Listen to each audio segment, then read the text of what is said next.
Assalamu alaikum.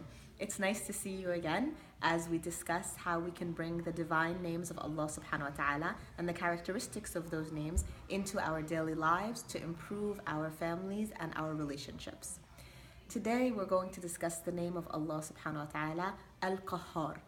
Al-Qahhar means the subduer.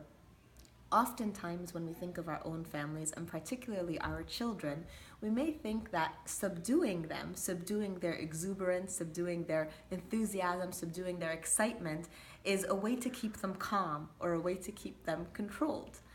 But in reality, as we raise our children to become the strong Muslim American citizens that we want them to be, it's difficult to consistently try to subdue them by keeping their personalities down, by pushing away what makes them individuals.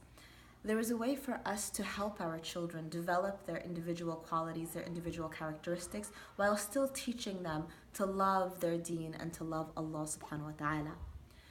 This concept of subduing often comes into play with our spouses as well.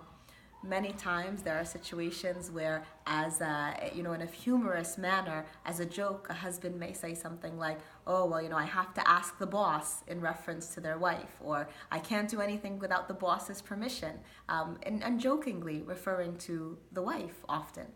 But in reality, that joke can sometimes have an undercurrent of truth in there, or a perceived truth. When a husband in a relationship feels that the wife is subduing who he is or what his interactions are, it can cause resentment to build up. The same goes for the wife. If the husband tries to subdue a wife and tries to keep her from becoming who she is, from seeking out her interests, from supporting her, then also this can cause resentment to grow in the marriage.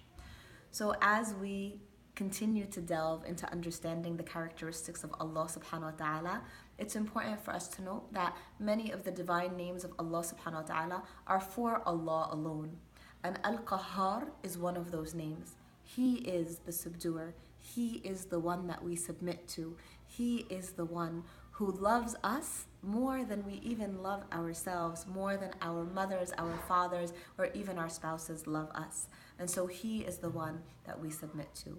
So I pray that Allah subhanahu wa ta'ala guides us all, strengthens our families, continues to connect us, and allows us to be the best version of ourselves that we can be.